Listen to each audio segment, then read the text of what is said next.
Welcome back to Pokemon XD Gale of Darkness. We defeated Eldest last time, and now all that's left is the final battle. Firstly though, I just want to show, I've grinded my whole team up to level 46. Not 50, 46 is Greevil's lowest level, and I found that this fight is perfectly doable at that level. So, as for my team, I don't think I've decided to teach any new moves at this point, although I guess I could teach Ricky Rock Tomb if I really wanted to, but I kind of like having Mach Punch. I think I'm pretty much set on movesets for everyone. I think I'm set when it comes to movesets. Now, I'm leading with Lyra and Ricky. Reason being is I want to lead with a Reflect user. That is, assuming that I can get the Reflect up before I'm annihilated, which kind of depends on how lucky I am with their targeting. And Ricky, obviously, I want to paralyze his first Pokemon as quickly as possible. Also, his False Swipe is going to be useful. So, let's head in and confront Grandmaster Greevil. Hopefully putting an end to Cipher's ambitions for the last time. Here we are in the location that probably was the one that would have been named Dark Coliseum.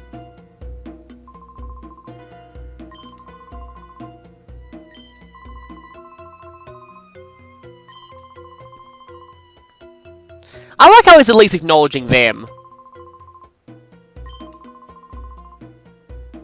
As always, villains like to explain their exact plans to people.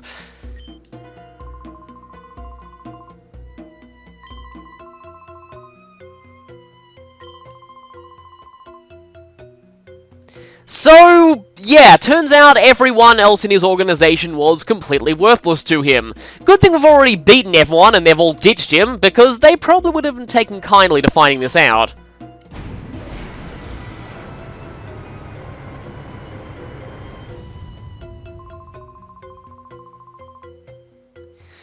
Well, we've said it in cutscene since the beginning. It's been foreshadowed up until this point. It's finally time to confront the game's namesake.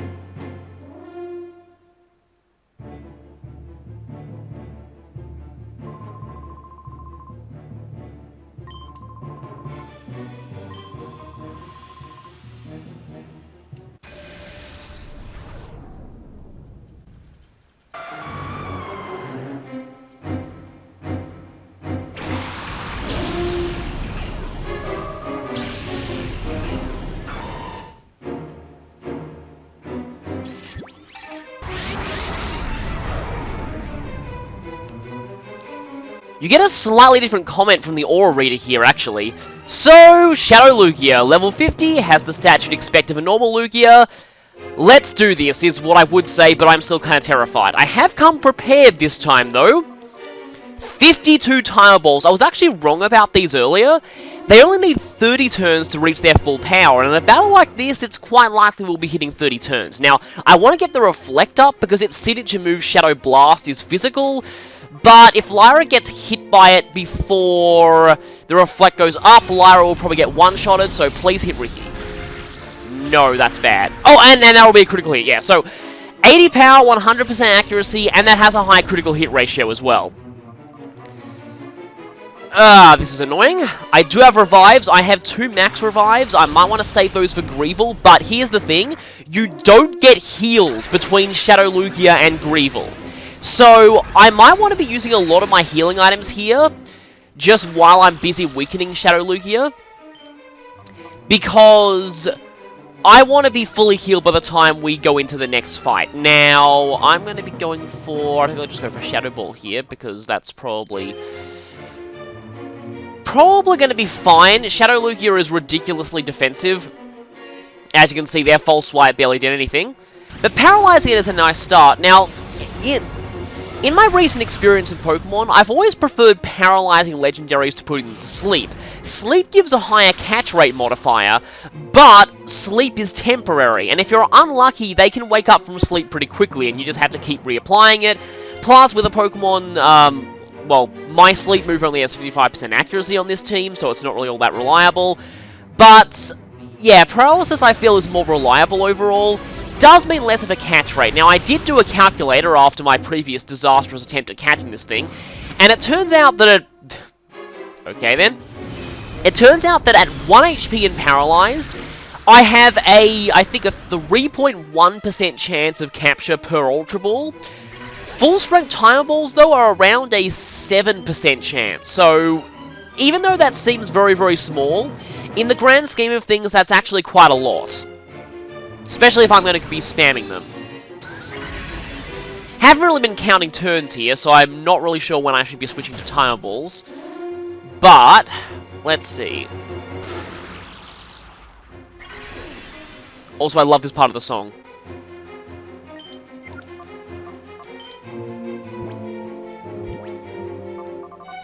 That part's just such a great callback to Colosseum. It's kind of like they're bringing back the recurring refrain from Colosseum's music right before the end of XD. It's pretty awesome.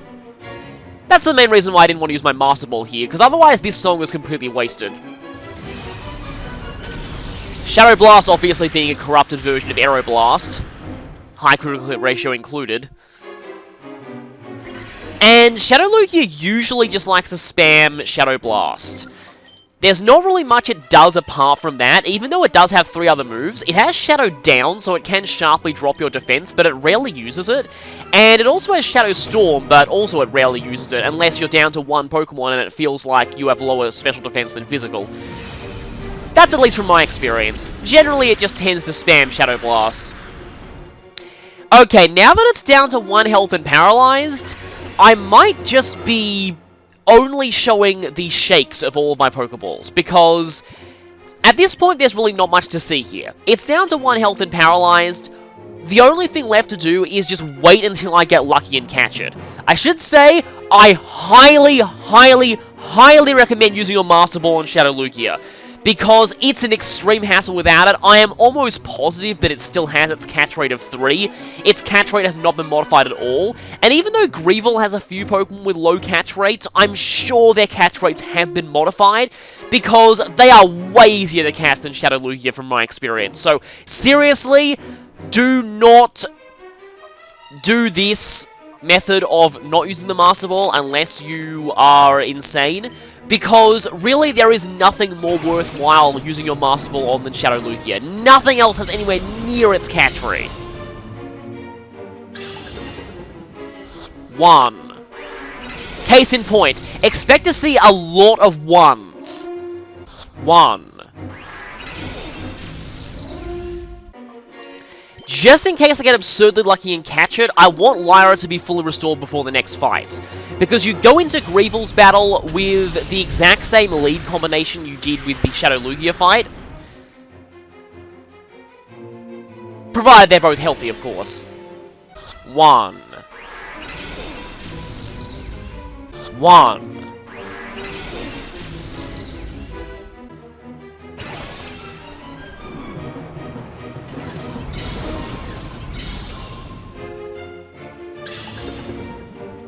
1, 2, 3. Shadow Lugia gets. Thank you, Timer Balls. And that is the end of Grandmaster Greevil's first fight. Yeah, you still get prize money for this. This is technically considered a trainer battle. But now the real fight begins. This line is slightly different if you knocked it out. If you knocked it out, you can come back here later and redo the Shadow Lugia fight exactly the same way as it was here.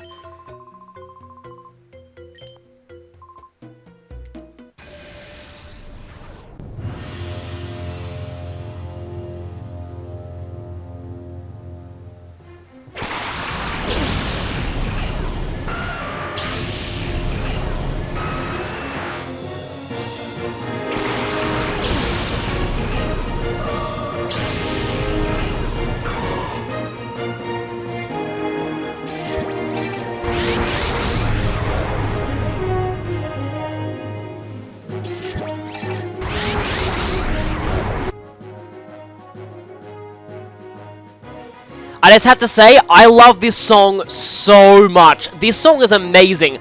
I would often rematch Greevil when I first played, again and again and again, just to hear this song. It's on a shorter loop, but I think I actually like it more than the final boss theme of Colosseum.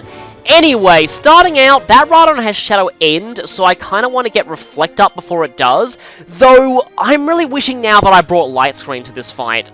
I feel like Light Screen would have been more useful overall because of this, Shadow Fire. 75 power, 100% accuracy, critical hit won't do me any favors, and it has a 10% chance of burn, so it could...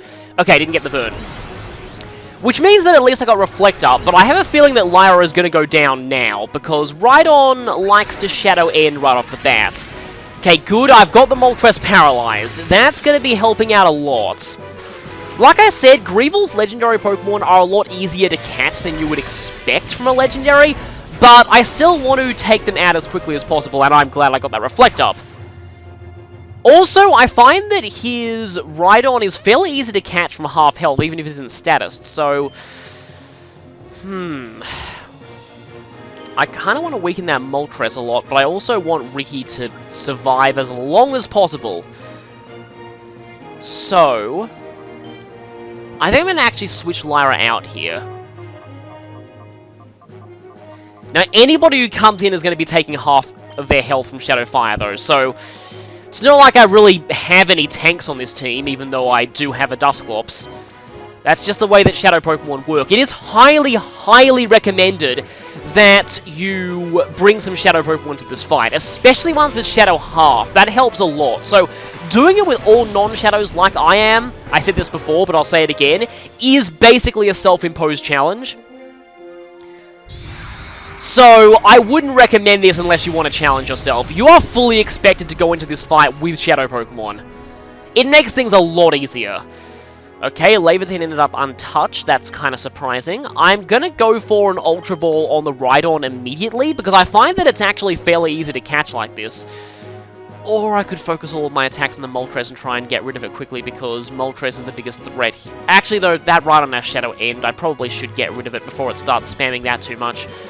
Because even with the Reflect up, that is a pretty terrifying move to go up against. And his other Shadow End user isn't anywhere near as scary. So getting the Rhydon out of the way early might be a good thing. 1, 2, 3. Rhydon gets. It's a fairly easy snag from half health, I find. They definitely adjusted the catch rates of Shadow Pokemon in this game. Anyway, Executor is up next. And you'll be seeing the Aura Reader a lot here. Executor also has Shadow End, and I kind of want it to use it, because it'll halve its HP, and Executor is the weakest user of Shadow End in this entire game. That's not saying much, because it still has 95 base attack, which isn't bad, but it is, again, the weakest user of Shadow End in this game, by default. So... right. Who should I almost feel like, yeah, I'm just going to go for False Swipe on the Moltres, because I want to weaken that thing as much as I can. Because its Shadow Fires really, really hurt.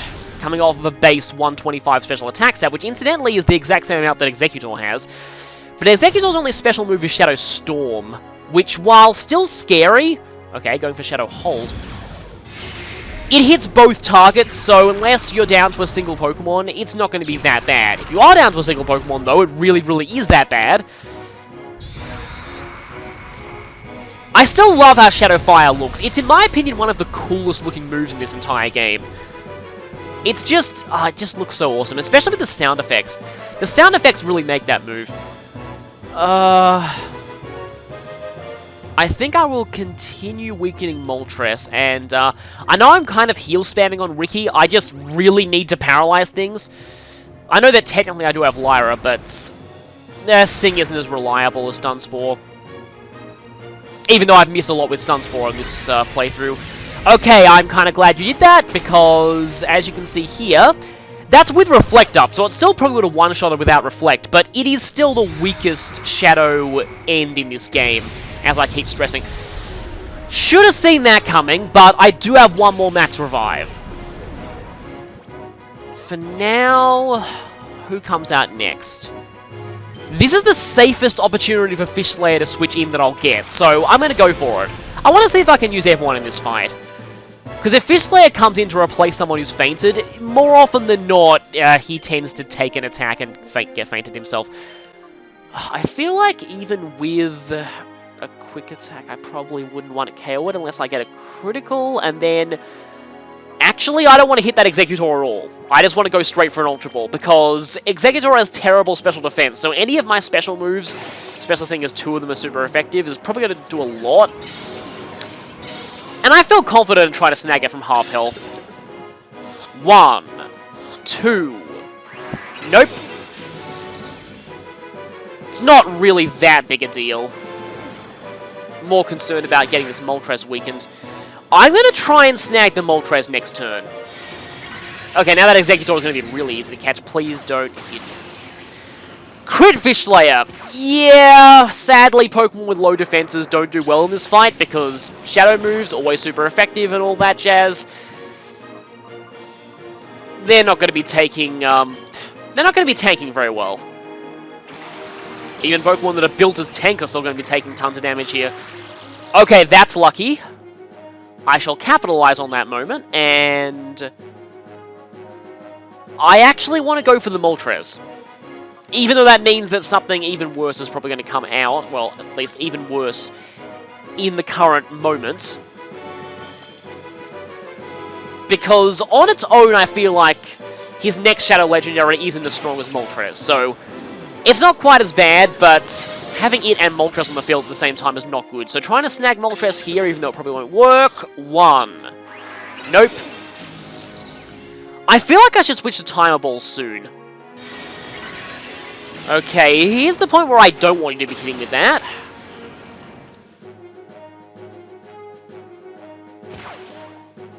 Come on. Nope, no fully paralyzed.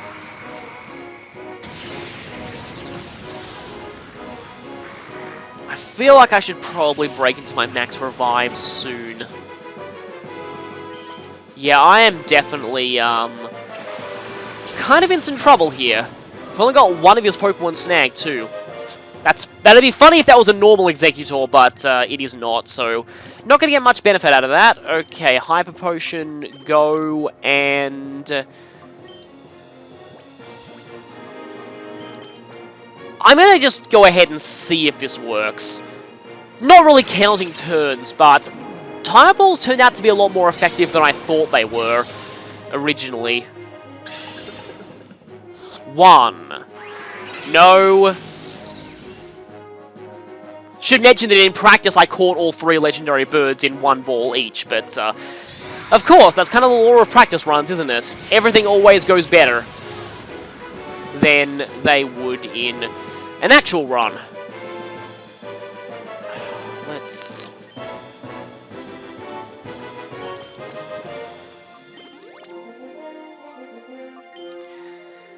I really don't want to have to resort to heal spamming in this fight, but with just how... Well, that was a misclick, but I'll take it if this does catch.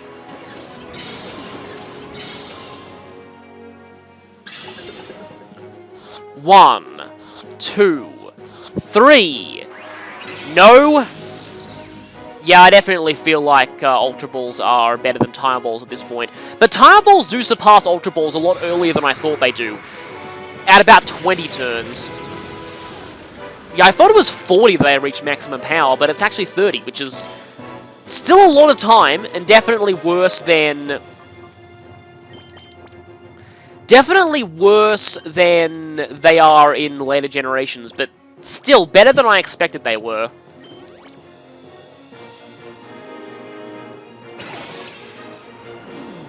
Okay, let's see if I can get rid of the big attacker this time. 1, 2, 3. No!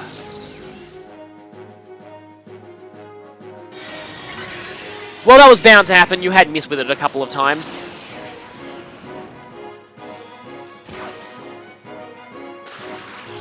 That's lucky. Should I just try and catch the Executor? I feel like I'm pretty close to being able to catch the Executor, but I do really, really want Moltres gone. I could try and sing Executor, just to stop it from attacking me.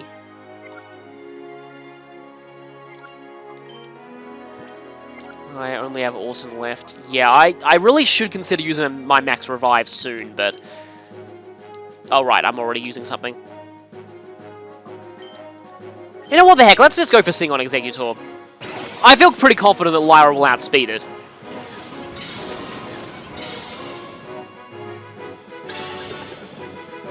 One, two, three. Moltres get.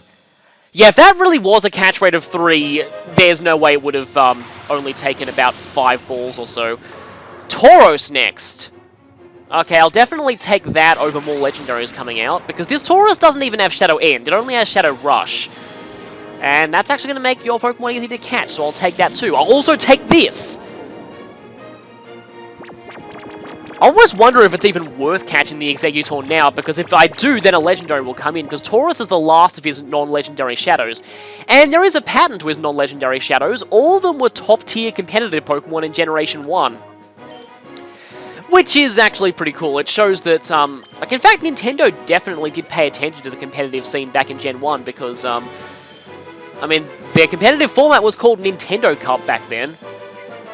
My Reflector's definitely gone. I think I should put it back up.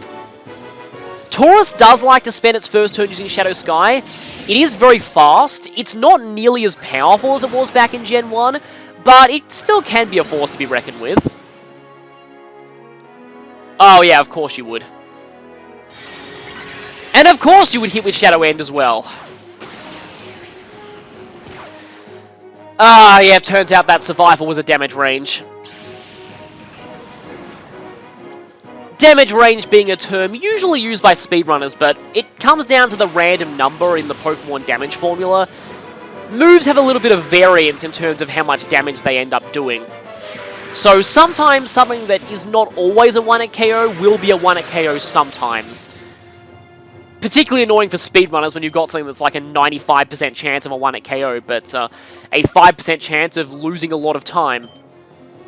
Okay, I have to remember, I am not intimidated. I actually just want to go for a turn here, and I am not even going to bother with Sleep. I'm going to go straight for, at this point, I think Tire Balls should at least be equal to Ultra Balls, and if not, I'm going to be eating my words here. But Executor is like a barely any health, so it's not like it's really going to matter. 1, 2, 3. Executor get. With that, we're halfway there. Next up, Articuno. The least offensive of the 3 legendary birds, but it still hits insanely hard with its signature move, Shadow Chill. Same as Shadow Fire, but it has a chance of freeze instead of a chance of burn. 75 power, 100% accuracy special. I really wish that I had brought Light Screen to this fight, but at this point I'm basically thinking, I went into the Shadow Lugia battle with Reflect, not Light Screen, and I feel like it's a case of I made my bed, I need to lie in it. I don't want to be switching moves between the 2 fights, so I'm going to have to do this with Reflect. Now, here is the thing. Do I try and snag Taurus, or do I also really need to max revive Ricky. But I could try and put Articuno to sleep, but then again, I do feel like that isn't reliable. Okay, here's what I'm going to do. I'm going to go... No, I'm not going to do that. I'm going to go for the snag on Taurus, and I'm going to go for the max revive on Ricky, because if I don't do it now, I'm going to have a very hard time of doing it later. Oh, right. Wait a minute. I'm out of max revives.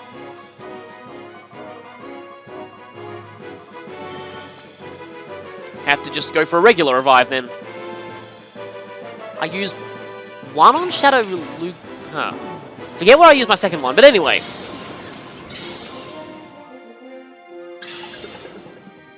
One, 2, 3.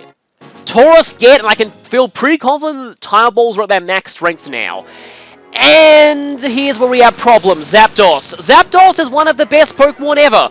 And we are facing it as a Shadow Pokemon, so that's terrifying. Really fast, really specially powerful, and it has a signature move, Shadow Bolt. Same as Shadow Chill and Shadow Fire, but has a 10% chance of... Ooh, that was bad. Oh, Shadow Sky, dang it. but it has a 10% chance of paralysis. Oh, actually, Shadow Sky made a real difference there. That's actually not good.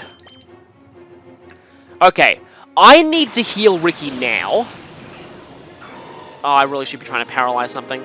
And yes, this not being Gen 6, Zapdos is susceptible to being paralyzed. But I am worried that if I do go for the Stun Spore and then I heal Ricky, that they'll double target him. And if they double target him, I'm pretty much done, because I am not really going to be reviving while just Lyra's on the field. Okay, so I feel like Lyra needs to put one of them to sleep. But that is unreliable.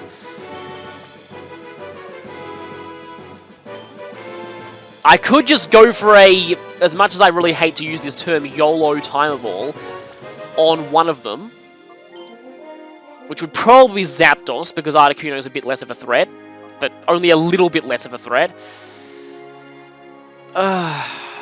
What do I do here? I mean, I could go for a Revive, but if it just so happens they one-shot us both, then whoever I revive is not going to be in very good shape next turn. And I'll be stuck in a loop of, like, I'll be stuck in the same loop that I was in with Goragan.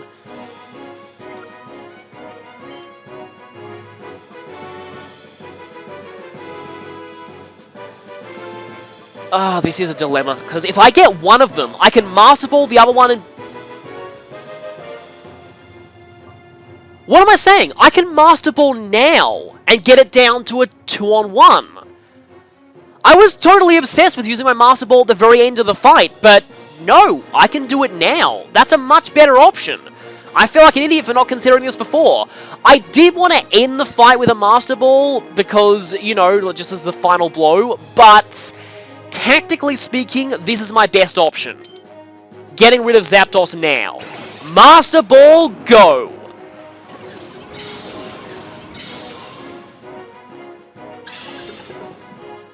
One, two, three. Zapdos gets, and then there was one.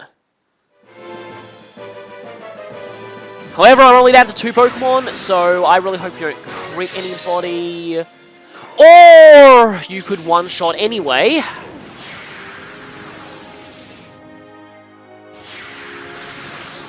That is insanely bad. That is really insanely bad. Although I feel pretty confident that Lyra will be able to take... There is Shadow Sky, though, and Lyra is not quite at full health.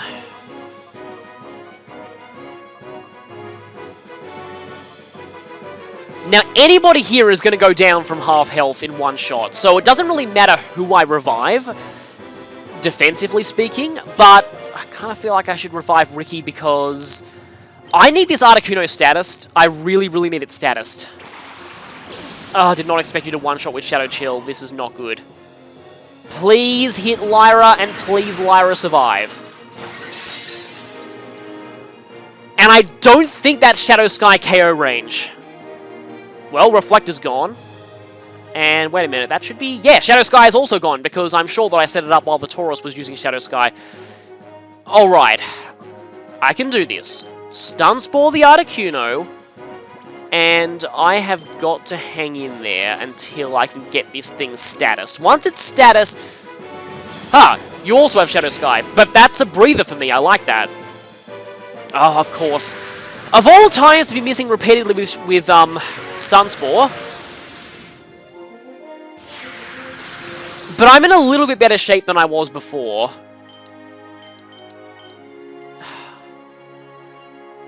Even though... Dang it. Because you one-shot Ricky with Shadow Chill, and... you are faster than Ricky. So...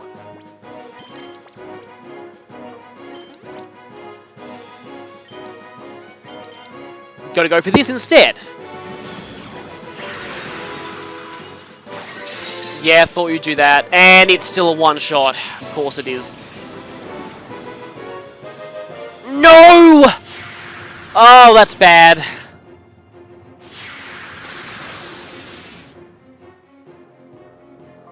Okay, I need to do this again.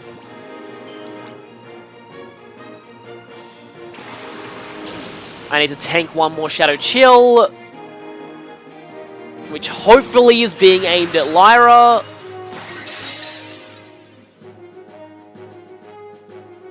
Even if it freezes, I do have full restores, so that's probably fine.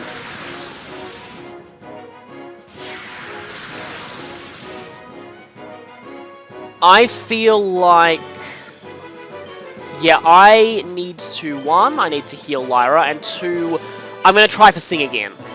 And hope that it's distracted by Ricky. No went for Lyra. That's actually probably a better option.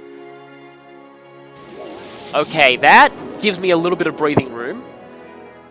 Probably not much breathing room, though, because if I know the AI, it's going to wake up pretty quickly. Still under the effects of Shadow Sky.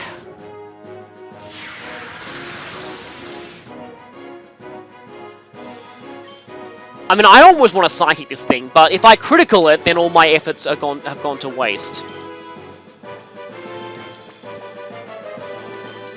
Or I could just go straight for a Time Ball now, which are at full strength, and that thing is...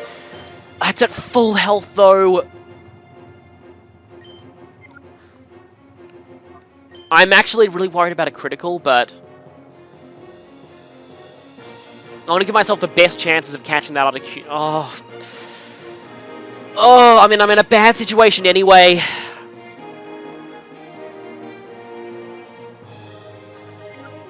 If I fail to snag it, then I can heal. Going for it. Oh, this is really nerve-wracking. My nerves are going crazy right now. No crit. Actually, a crit wouldn't have even mattered. And Shadow Sky is gone. Okay. Okay. False Swipe. Timer Ball. I might be able to do this.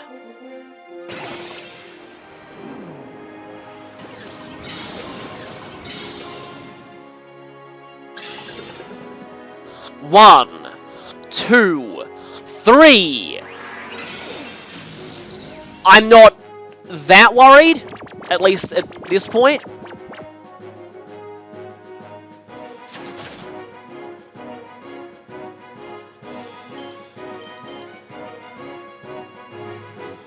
If it does wake up, though, Ricky is gone, so... And even if I heal Ricky, it won't matter, because you instantly get some... Yeah, I'll go for another Timer Ball.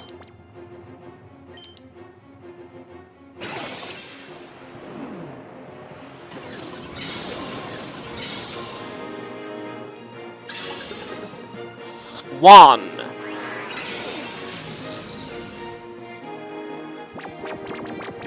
Getting lucky with its sleep turns here, that's at least good.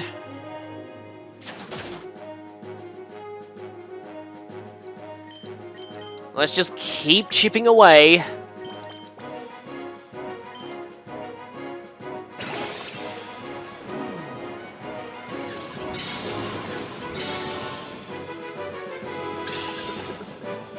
One, 2, 3.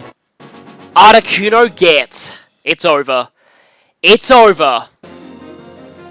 Grandmaster Greeful has been defeated. It's over.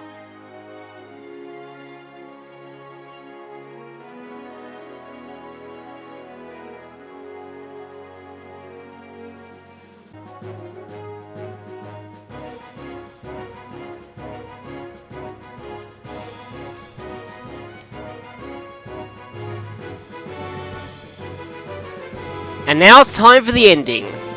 And because I did this battle over and over again as a kid, I know this ending practically off by heart. Also, there's all 6 of them.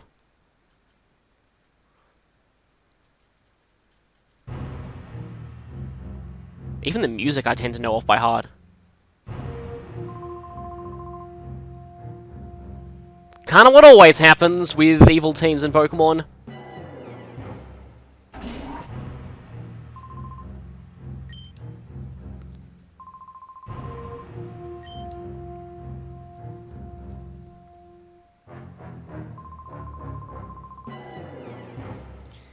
Again, pretty dark for a Pokemon game. Yeah, that would kill everyone who is still on the island, even your own minions.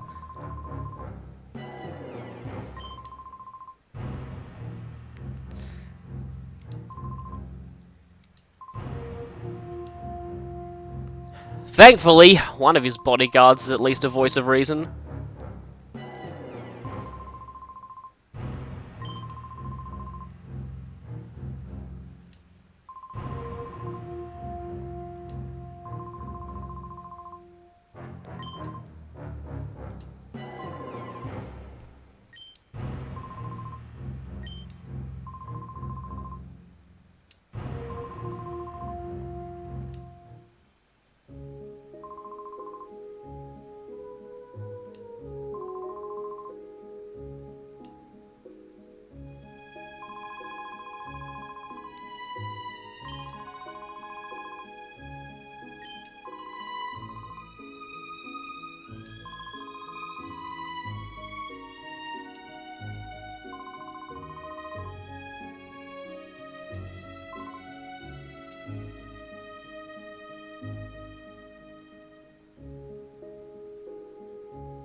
I do hope to show that battle, but it'll be a while before we do it, and trust me when I say, it's considered one of the hardest fights in any Pokemon game.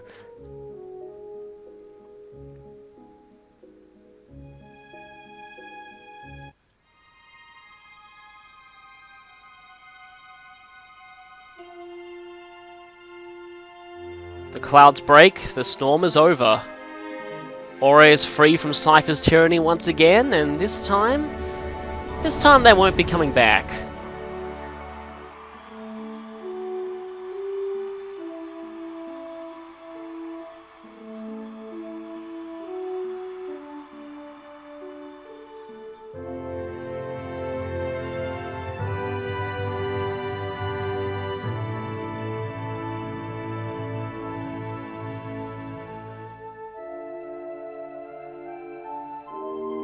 Back with our family again.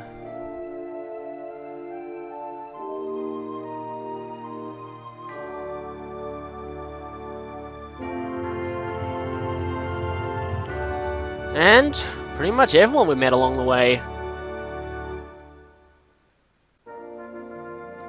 That is Pokemon XD Gale of Darkness.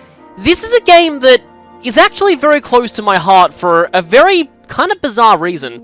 This is the game that was part of me losing my trust in mainstream reviewers. Would you believe that this was one of the most critically panned games in the entire Pokemon series at the time of its release? It's kind of been vindicated by history now, but at the time, this game got a huge amount of hate. The main reasons why? Simply, it wasn't like the handheld games. Those are really the only criticisms that I saw. It really shows just a change in priorities in reviewers. Back then, they wanted more of the same, and were disappointed when XD was not like the handheld games. It didn't have gyms or an Elite Four. They wanted a fully 3D main series Pokemon RPG. But as a sequel to Colosseum, I feel XD improves on almost every aspect of its gameplay. The game is quite a bit longer, the story is paced better. Some of the early boss fights are duds, but the later boss fights are fantastic. Shadow Pokemon are handled better. Just everything in general is just so great. The attack animations have been improved. Battles are a little bit faster too. I do feel like the main flaw in XD is that it does lose some of the darker tone of Colosseum. I feel like a good example of this, Gonzap. Gonzap in Colosseum is a pretty terrifying mob boss, In XD, he's a comical buffoon who's played entirely for laughs for the most part. XD's tone is much more in line with the main series Pokemon games. Much more child-friendly, losing a lot of the edge of Colosseum, having a less awesome protagonist, and that's where I feel the differences between the two games lie. As a game, XD is infinitely better than Colosseum in my opinion, but it depends on whether you like the tone shift or not. And there's Mirror B again. We will be seeing him again, don't worry. To me personally, XD I like a lot better than Colosseum thanks to the greater variety of Pokemon and the improvements on the gameplay compared to Colosseum. XD is actually one of my favourite games in the series, probably. It's certainly one of my favourite spin-offs, but then again, I'm not as into Mystery Dungeon as many other people are. And there's Greevil. Yeah, the final battle is ridiculous if you're going in it to snag everything, but you're really not expected to. If you're not concerned about snagging them all in one go, Greevil's actually not that hard. With that done, though, this game isn't quite over. Also, I totally shit Professor Crane in the league. This game isn't quite over. If you're expecting a lot of post-game, you're going to be just... Why? Anyway, if you're expecting a lot of post-game, you're going to be disappointed. This game does not have much post-game. But there are a few extra features like the battle CDs that I do plan to be showing off, so look forward to that.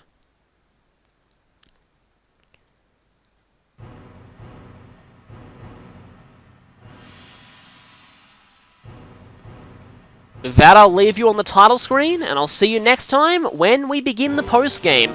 Although, to start the first real post-game thing, I'm gonna need to grind everyone to level 60. So, be prepared to wait a little bit for the first part of the post-game, but it'll be worth it, don't worry. I think in the meantime, I'll be collecting all the battle CDs and making a montage of the locations of all of those. I've been intentionally avoiding getting them in the main storyline, just so I could show all of them in the post-game as like a montage of where to find them all. So look forward to that, look forward to the first post-game thing, and I will see you next time for that.